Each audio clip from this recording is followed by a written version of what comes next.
2-1. Well, it's a big BCMA welcome to Georgia, Nevada. How are you doing? Hi, I'm good, thank you. How are you? I'm great. Congratulations on the nomination as well. And it's just phenomenal. UK Female Vocalist of the Year nomination, no doubt. How do you feel? Incredible. Such a huge shock. And I'm so grateful and so excited. When did you find out? I was actually in the car on the way to swim into a quarry. So it was a bit... It was what? You was swimming in a quarry? I was about to be, yeah. We were literally about to get out the car to put the wetsuits on to jump into a quarry. Is that a thing? Is that what... It's not a normal thing. It's not a thing you usually do. I was on holiday. Oh, well, there you go. There you go. Well, I must admit, country music people in general, including myself, are all a little bit wacky. So, yeah. Exactly. All in a day's work. I know I had to double take. Then I said, did she say that? Or was it something? I'm going out with Gary. Oh, was it Gary? Oh, anyway. But no, brilliant. And like I said, it's one of those awards that it's a lot of work during lockdown, I think, as well. I mean, was there a lot of streams that you were doing as well and keeping in the forefront of people's minds? Yeah, there was a time when I was streaming, I think it was like 4 nights a week. So it got very intense, and working from home as well made that a lot easier. So yeah, a lot of work during lockdown for sure. Yeah, and I think pretty much everybody who's been nominated has done something like that, and it's a recognition of not just being a great talent, but keeping people's spirits up as well, I think. Yeah, and it's really great to feel like that's been recognised as well, especially as sort of quite a newcomer onto the scene. Yeah. I didn't really until lockdown came around anyway. So it's nice to have seen that sort of be noticed, I guess. It's quite so what made you take up music, but predominantly country? Well, my family, I have an American family, so I've always kind of had, country's always been there. It's always been something that was played in the car. So yeah, it's kind of second nature to me, really. And are they from Georgia or Nevada? Wisconsin. Oh, well. I took a punt. I took a punt there. That would have been cool. Yeah, no, they're Wisconsin. Oh, wow. And was you born over there? No, I was born here. It was actually my aunt went over there when she was really young, and she married an American guy and has been there since. There's a whole family over there. Oh, wow. So like country was in your veins from being a little girl? Yeah. It's always been very prominent in our family, for sure. My nan used to go over there and like raid Walmart. Wow. Country CDs. Well, that's, and you hear that a lot, don't you? I mean, I rebelled. My dad was very much into Slim Whitman, Jim Reeves, George Jones, a little bit of Merle Haggard, and I was into me rock. I was like, that stuff will slash my wrist too, Dad. But I got into country music in the early 90s with Garth. When I saw him jumping off stage and smashing guitars, I went, oh, that's a different country. So I did a sort of Marty McFly. I did a Back to the Future. So I started to appreciate and like the Hank Williams and so on and so forth, and Johnny Cash and all that kind of thing. So it was sort of roundabout face for me. But yeah, I used to have all Jim Reeves and I used to go, oh my God, I'm going to cry here, and being a teenage guy, teenage lad in early 20s. And then, as I said, the epiphany was seeing, I think BBC Two showed This Is Garth concert. And he's swinging off the rafters and he's saying, his favorite bands are Kiss, Queen, and which were my favorite bands. And I was like, who is this guy? But I agree with you. And again, it's the DNA effect, isn't it? So once it's in you, like it is for me from the early 90s, it's in me. I can't get rid of it now. Yeah, completely. Everyone can find something in country that they resonate with, I think.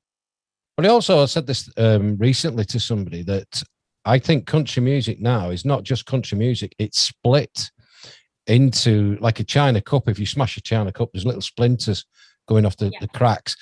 And UK country has that kind of crack from the main country, which means it can lend itself to every radio station you could think of, but also it wouldn't be amiss that you might be going in Starbucks at a coffee, sitting down, chilling, and there's a country music record from a British artist in the background.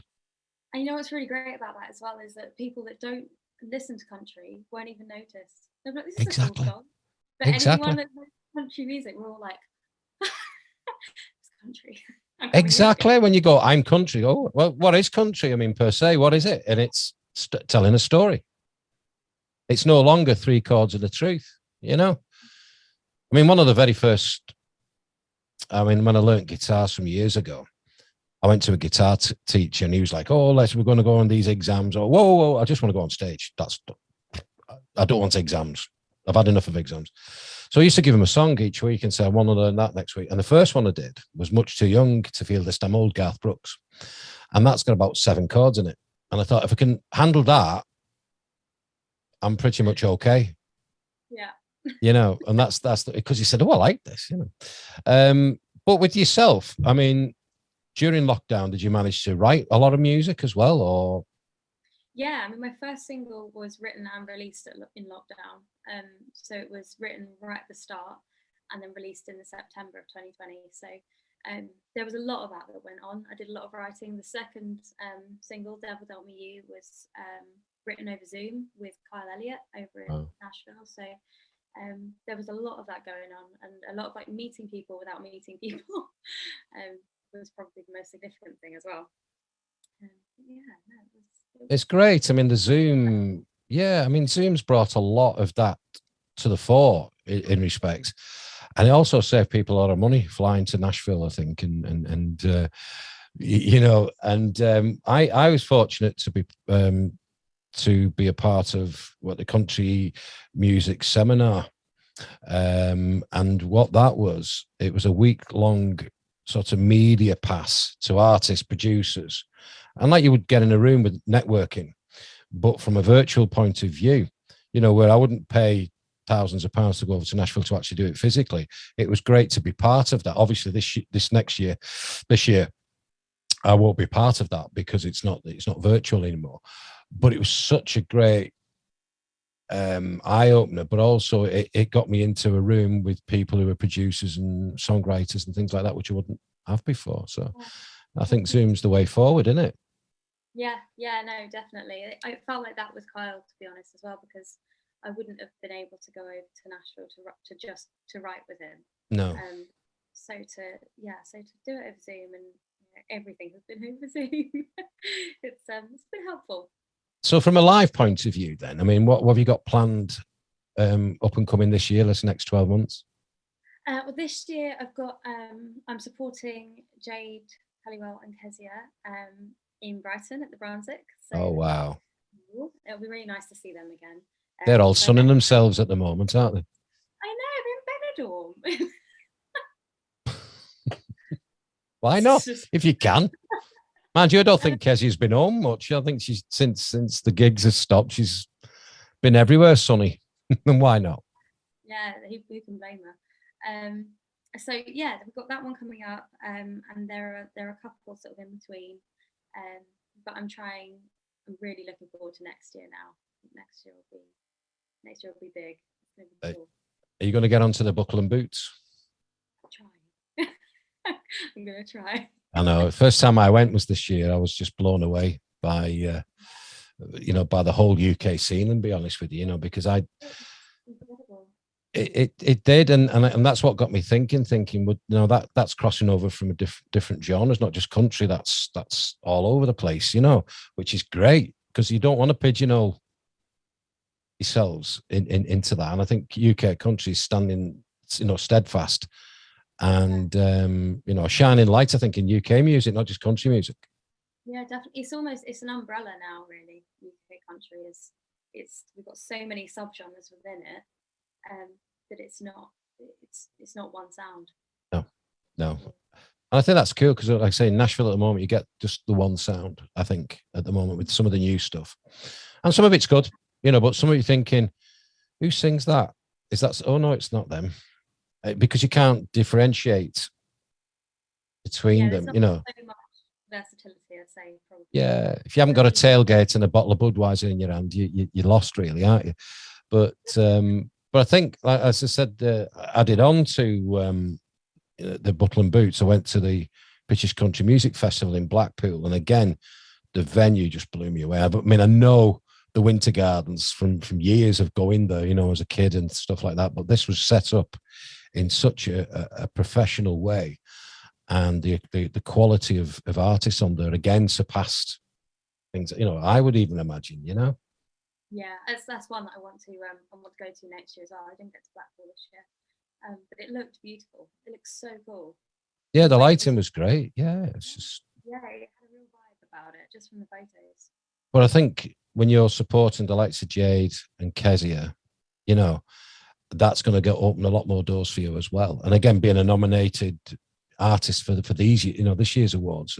But like we just said off air, you go in, you live near there as well, so it's going to be one hell of a party, isn't it?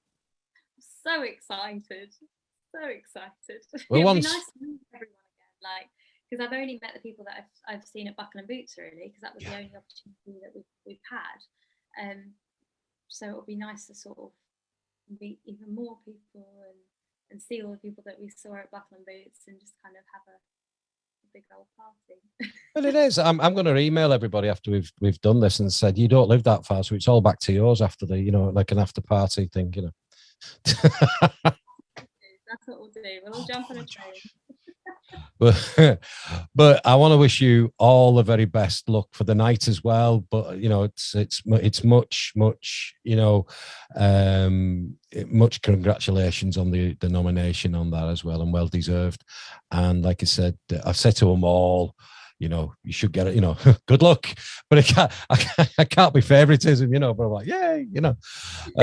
But you know, but I think everybody, and this is not a cop out, I think everybody in every category deserves an award, especially this year as well, you know, and the quality of not only keeping it in the forefront in like live streams, but you know, bringing out singles, keep writing, and as soon as lockdown eased, out there doing it, you know, and I think everybody should have an award of some description.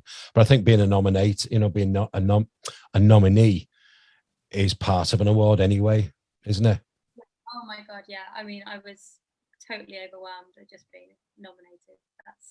That's a big enough of an award for me, to be honest. Yeah, and we might catch you on the rounds as well if you're coming up in the northwest anyway. Yeah, we'll definitely catch you up and have a glass of wine or two. But I want to wish you every success, especially with the gigs as well. Good luck in Brighton. That's a party town in itself. Watch out for seagulls. They nick your ice creams, apparently. They really do. Yeah, they nicked my ice cream once. Yeah, but and also on the new music as well, and we'll play it certainly on the radio as soon as we get wind of it. But thank you very much for your time, Georgia, and take care. Good luck and keep safe, and hopefully get a tank of fuel. I will try. See you, darling. Bye now.